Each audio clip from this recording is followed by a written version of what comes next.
नमस्कार साथियों, आज हम मौजूद हैं प्रयागराज 2025 के महाकुंभ में और हम इस वीडियो में जानेंगे कि कुंभ क्यों लगता है और इसमें करोड़ों साधु संत और आम जन क्यों आते हैं, क्यों शाही स्नान करते हैं, शाही स्नान का महत्व क्या है और कुंभ के बाद कहाँ चले जाते हैं ये नागा और अघोरी बाबा। प्रयागराज में लगने वाले महाकुंभ का महत्व अधिक माना गया है। दरअसल यहाँ 3 पवित्र नदियों गंगा, यमुना और सरस्वती का संगम है, जिस वजह से ये स्थान अन्य जगहों की तुलना में अधिक महत्वपूर्ण माना जाता है। बता दें, सरस्वती नदी विलुप्त हो चुकी है, लेकिन वह धरती की धरातल में आज भी बहती है। ऐसी मान्यता है कि जो व्यक्ति इन 3 नदियों के संगम में शाही स्नान करता है, उसे मोक्ष की प्राप्ति होती है। इसलिए प्रयागराज में इसका महत्व अधिक माना जाता है और सभी अखाड़े और बाबा गोरखनाथ का अखाड़ा भी लगा है। कुंभ मेले में पधारे अघोरियों, साधुओं के चमत्कारी वीडियोस देखने के लिए यदि आपने हमारा YouTube चैनल सब्सक्राइब नहीं किया है तो हमारा YouTube चैनल अघोर अखाड़ा उज्जैन को सब्सक्राइब करें, लाइक करें और शेयर करें और बेल आइकन भी दबा लें ताकि आगे आने वाली वीडियोस की नोटिफिकेशन आपको मिलते रहे। आपको बता दें, इस चैनल पर आपको अघोरी साधुओं की तांत्रिक विद्या से जुड़ी वीडियोस देखने को मिलेंगी।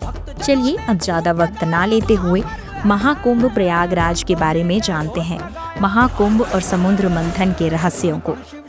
समुद्र मंथन के बारे में शिव पुराण और भविष्य पुराण समेत लगभग सभी पुराणों में जिक्र किया गया है।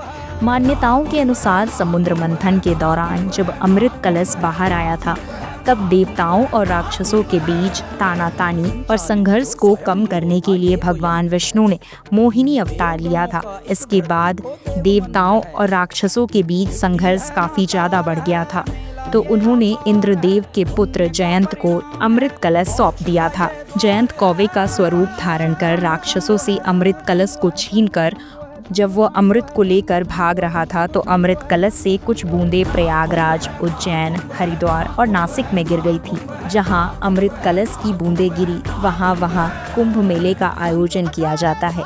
जब जयंत कौवे के रूप में अमृत कलश को लेकर जा रहे थे तो उनकी जीभ पर भी अमृत की कुछ बूंदें गिर गई थी, जिस वजह से कौवे की आयु लंबी होती है। ऐसा कहा जाता है कि कौवे जब भी मरता है तो दुर्घटना में उसकी मृत्यु होती है।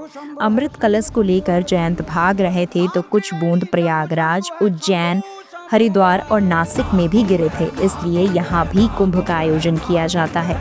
इसके अलावा अमृत की कुछ बूंदें घास पर भी गिरी थी, जिस वजह से घास को पवित्र माना जाता है और सर्वप्रथम पूजनीय देवता गणेश जी को अर्पित भी किया जाता है। आपको बता दें, महाकुंभ 13 जनवरी से 26 जनवरी तक 45 दिन जोरों शोरों से चलेगा और इसमें 6 शाही स्नान भी होंगे। प्रयागराज महाकुंभ में विदेशों से भी बड़ी संख्या में लोग साधु, सनातन और संत से मिलने आते हैं। यहाँ आपको अघोरी महिला और पुरुष दोनों ही देखने को मिलते हैं। महाकुंभ में पधारे अघोरी साधुओं की शक्ति और चमत्कारी वीडियोस देखने के लिए हमारा YouTube चैनल सब्सक्राइब करना ना भूले।